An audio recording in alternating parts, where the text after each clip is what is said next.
Welcome everyone. This is a part 2 to the first portion of the 2025 Cummins leaked information. I wanted to go into a little bit better detail on some of the key points that I think are really defining the change here, and talk about and offer a little bit of a perspective from someone who worked at FCA. It knows a little bit about how the automotive industry works. Not necessarily up-to-date information because I haven't worked there in a while, but a little bit more information than someone who has never worked in the automotive field might be able to offer. And also being that I love trucks. And I personally am very excited about the new Cummins release. I think that there's some really great things that happened here and maybe some things that I wish would be a little bit better. But we'll go over those right now. Thank you all for tuning in. And remember to also watch that first video, part 1. So reportedly, the engine is going to make 430 horse and 1075 foot-pounds on its initial release. Now, I'm going to tell you right now that with a brand new transmission behind it, they're going to go a little softer on the power rating. And my bet is they're going to be able to crank this up to start trying to compete with Ford. I think that would be super exciting to see some competition. Chevy's locked in down at 470, and I think it's 975, I think it is, foot-pounds of torque. They're comfortable at where they're at, and that's kind of where Chevy's been for a long time. They're not really into the big power race. Cummins has been competing with the torque race, but they have not been competing with the power race because they simply have not had transmissions to back up a higher output 6.7 Cummins. That engine is capable of a ton. Everyone who knows anything about aftermarket performance with 6.7 Cummins knows the potential of this engine. It is there, and 430 horsepower is a great start. 1075 is a great start too, besting Ford's standard output 6.7. That's great, and I really think there's more potential, and that's where we come into talking about the 8-speed. The 8-speed is proven. It's in basically everything everything cool that FCA and Stellantis is producing. The Jeeps works amazing in the Gladiator and in the Jeep. It's what that platform needed. It works amazing in the high horsepower Challengers. I've driven them. They're super duper fun. It's in the TRX and all the half tons. It drives great. My buddy has I think it's a 21 half ton Dodge, and it just drives so nice. That 8-speed is really a great trans. So to put now a upgraded version of the 8-speed. Now, it's not going to be the same 8-speed that's in, say, the TRX, but it's probably going to be stemming from that strength level. They're going to increase, I'm sure, the amount of clutch packs in it, or the amount of clutches and steels per clutch pack to make it stronger. All right, these are what glow plugs look like. They've been in the diesel industry for a very, very, very long time. 7.3 powerstroke had them, and obviously that was an issue that they had. If they work or not is whether the engine starts. The Duramax has had them since the beginning in 01, and they work extremely well. There's nothing wrong with glow plugs. They do have the slight tendency, especially if they're made improperly, to have the tips break off, and then it damages the piston and the head, and it causes the engine to need to be rebuilt. That is a rare occurrence, and it's usually because of a manufacturing issue or some major timing issues or EGTs getting way out of whack. Generally not a huge deal. So having glow plugs is going to be an improvement, which avoids this problem right here. This is carbon fouling. This is where on top of the intake horn, this is what allows the EGR gas to come in and mix with the fresh air that the engine is normally sucking on a Cummins. Now, because the Cummins has a grid heater, this is especially bad. Now, your Duramaxes and your Powerstrokes are all sucking the same amount of EGR.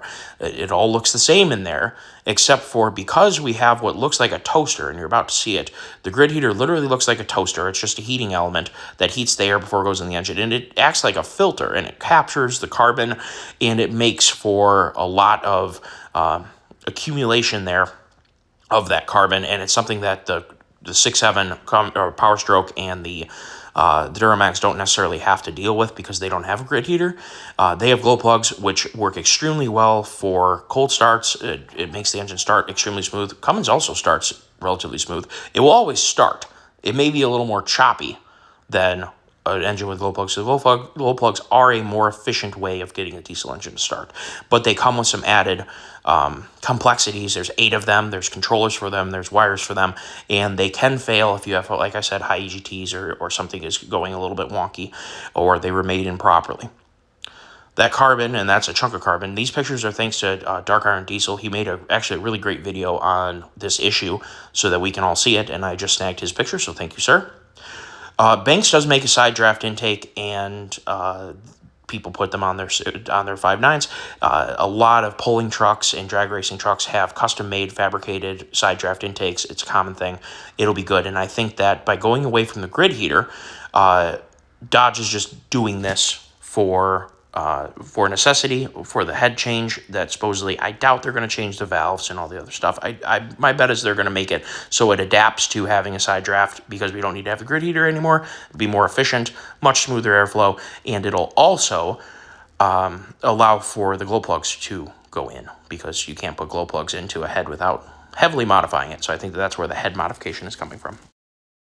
Well, quick aside, someone brought up that I say Dodge a lot, and it's because I go way back in being a Dodge Ram truck owner, enthusiast, fan, whatever you want to call it.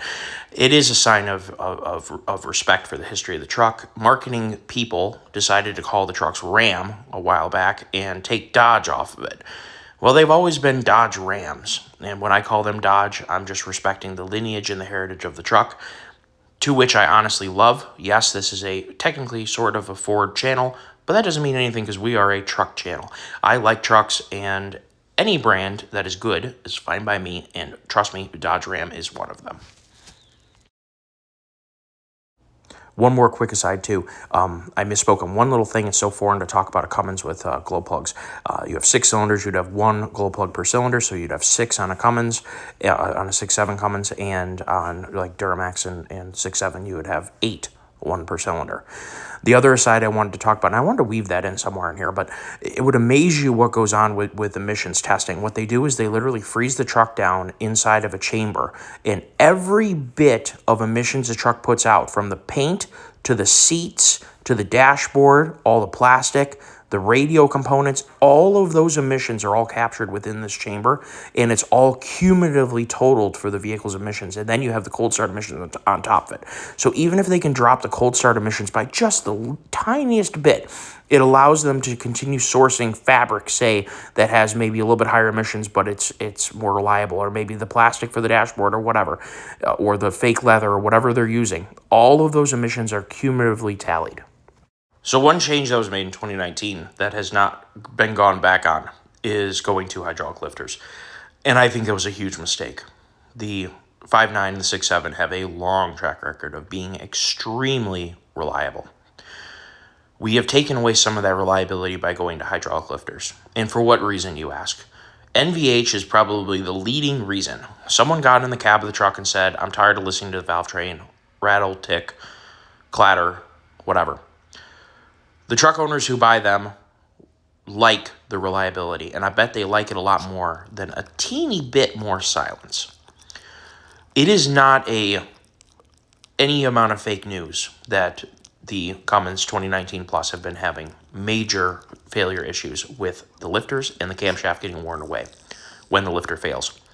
It is most likely because the engine platform was not designed to supply enough oil to the lifters to have rollers on them, and for them to be hydraulic. The hydraulic reservoir takes oil, and it takes it from the roller that really shouldn't be there, because the engine worked just fine with a solid flat tappet camshaft.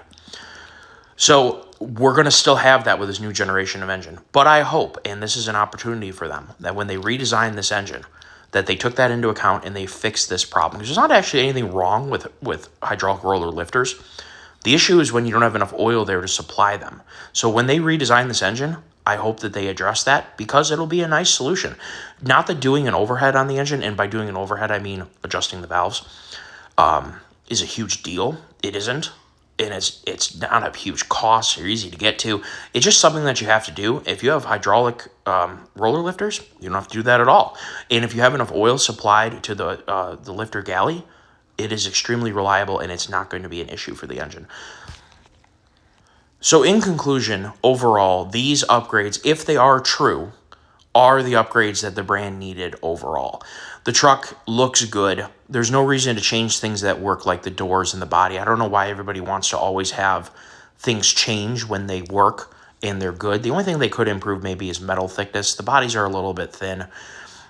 it is a balance there, because with a fixed GVWR, let's just say you want to have 11,499 GVWR. If the truck weighs 500 pounds less, that's 500 more pounds of stuff you can carry inside the truck. So henceforth why Ford went to aluminum is that they can have the same structural stiffness and have a lighter body and therefore have more payload for the customer to enjoy. Dodge struggled with transmissions. The Ison was not a very good option. The 68 is downright unreliable. Even built, both of them are a little bit of a bear. The Ison uses a lot of power. It's slow shifting, just really isn't a great trans. Going to the 8-speed is the single biggest change that the Dodges needed to have for 15 years. I'm not even kidding. It is a huge deal. I think that the emissions regulations in 2027 are driving a lot of these choices, and we can't ignore the fact that you have to pass emissions in order to sell the truck. So going to glow plugs, getting rid of the grid heater, and by nature you have to redesign the head in order to do that. I think the power numbers are good. And with the 8-speed not sucking up a ton of power and shifting quickly, I think you're going to find it's going to be a good truck. I'm excited to drive one, for one. I'm excited to potentially own one. I'd love to own one. It'd be awesome. I'd love to see where Dodge has come from. I have said it again, Ram has come from, being that I've owned so many of their old trucks. They've only gotten better. The old trucks, they have terrible brakes. Frames aren't as strong. There's a lot of negatives to the older trucks, but what they are is reliable, somewhat. The things that are bolted around the Cummins all fall apart around the Cummins, and that's just been the history of the Ram Dodge truck forever. And all of us who own them, trust me, you're lying to yourself if you're not saying that. So these new ones are the best Rams, Dodges that have ever existed, and if we do truly get the 8-speed, which is a huge upgrade, and as long as the CP4 modification, supposedly it's based on a CP4, we'll see how that pans out. The biggest reason the Ford still has a CP4 is you can't physically fit a CP3 in the valley of a 6.7 powerstroke. The Dodge, though, the Ram, sorry, did it again, you can physically fit a CP3, obviously, on the where it mounts on the side of the motor. Engine. Someone is going to say something about motor versus engine too. That is a mistake, I think, if they go to the CP4. The reason they do it, though, is you can run extremely high pressures of CP4 and do so relatively reliably, and that's what you need to have in order to pass emissions. So much of this comes down to NVH and passing emissions, because if you don't satisfy the NVH engineers, they won't sign off that the truck is good to sell. And if you don't pass emissions, the government doesn't sign off that the truck is good to sell. So that is unfortunately two huge roadblocks that we as automotive enthusiasts have to run into, is we make engines less efficient by making them more NVH compliant. And one of them is going to these hydraulic lifters. I know they're quieter. First of all, I've been around these new 6.7s 2019 plus. They're quieter. But is it more reliable? It hasn't been so far. I hope that they've had the opportunity to take the engine and know what's wrong with it and fix it. And I really hope that they've done that. In the same way, I hope they haven't just selected the same CP4 pump that has been problematic. And I have made a video on what I think is causing CP4 pump failures. You should check that out. Let's hope that we don't have the same issue again, because Dodge made that mistake already and did a huge recall in 2021. All of the 19 and 20s that had CP4 pumps all got switched CP3 pumps because there was a disaster. So let's hope they don't do that again. But the 8-speed is by far making me excited about the Dodge Cummins product. Again, Ram product. I keep trying to say that and I keep saying Dodge. I'm very excited about this, as you can tell. As a Ram, Dodge, Cummins owner, and potentially in the past called a Cummins fanboy, because I've had really good luck with my Cummins. It's been a wonderful truck. So I wouldn't mind having a brand new one. So we'll see how that goes. Thank you for tuning in. Every time you guys hit the like and subscribe buttons and comment and watch the content, you're getting me closer to being able to provide even cooler videos. I would love to every year have a brand new Ram product, a brand new GM product, and a brand new Ford product, and pin them head to head for the whole year and make tons of awesome content and then give them away at the end of the year in a raffle. That would be so cool. I would love to do that. And if we can get to that point, well, you guys are the ones who determine if that can happen or not. So thank you all for watching. I appreciate you and have a wonderful day.